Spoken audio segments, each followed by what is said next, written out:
In those days there were giants in the earth, and also afterward, when the sons of God came in unto the daughters of men, and they bare children to them, the same became mighty men which were of old, men of renown. Genesis chapter 6, verse 4.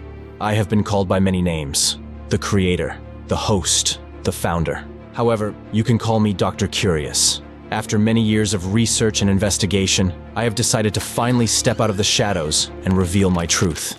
After countless years traveling the world, exploring every story, every legend, every myth, I found something profound. A secret that has been kept hidden from us for too long, and that the governments of the world do not want you to know. During my excavations, I uncovered an ancient book dating back millions of years, filled with illustrations and strange symbols, written in a dead language that no one could understand. I spent the last decade trying to decipher it, seeking some meaning within it. After 7 years of tireless research, I was almost losing my mind. Until, finally, during one of my travels, I discovered a lost manuscript on the shores of the Dead Sea, in the Middle East. This manuscript contained the final piece I needed to translate this book, the Book of Enoch. The truth that has been hidden from us. But first, we need to go back to the beginning and uncover who were the first civilizations to walk our planet. Our history is written by a great cloud of secrets, legends, myths, and phenomena beyond our understanding.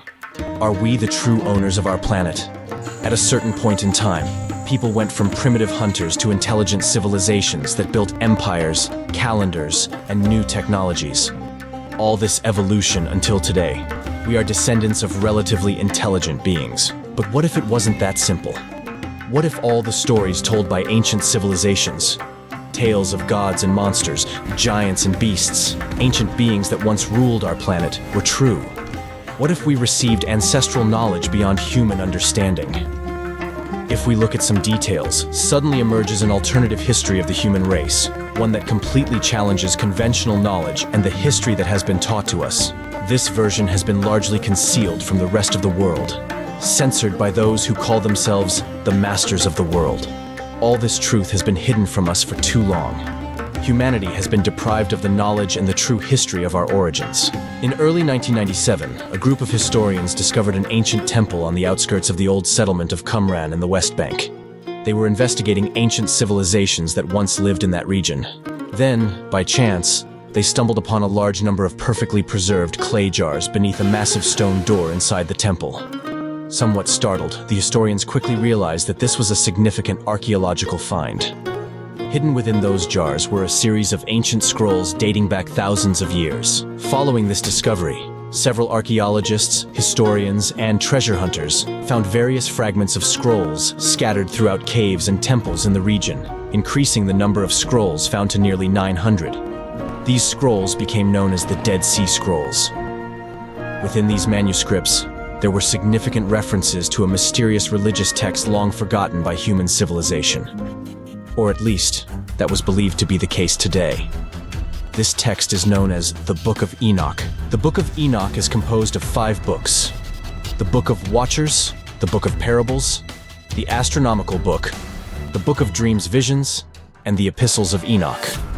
Together, these books contain about 100 chapters, narrating the story of the 7th patriarch of the Book of Genesis, Enoch, the father of Methuselah, and the grandfather of Noah. The Book of Enoch provides a completely different history of the human race. It speaks about the Watchers, described in biblical terms as fallen angels sent to earth to watch over humans at some unspecified and ancient point in time. According to early legends related to Enoch, he is the founder of the knowledge of astronomy and cosmography and is responsible for compiling the solar calendar. The name Watcher comes from Latin and means the one who is awake. This word reflects the special relationship between the Watchers and humans since time immemorial. Over time, they are said to have abandoned their role as observers and began having sexual relations with humans, mainly women, creating what we now know as Nephilim hybrids. The Book of Enoch speaks of the Nephilim as children born from relationships between the Watchers and humans. The Nephilim were wild and cruel giants who threatened and plundered humanity. They were supernatural beings who devoured men. Outraged by what the Watchers had done, the great ancients sent the Watchers to an underground prison in the deepest depths of the earth. At that time, Enoch became the mediator between the ancients and the incarcerated Watchers. According to the Book of Enoch, the consequence of the fallen and mortals was the creation of a half-angelic, half-human offspring. But what would truly be considered angelic? Wouldn't these beings, creatures, and ancient gods who came to Earth millions of years ago fit that description?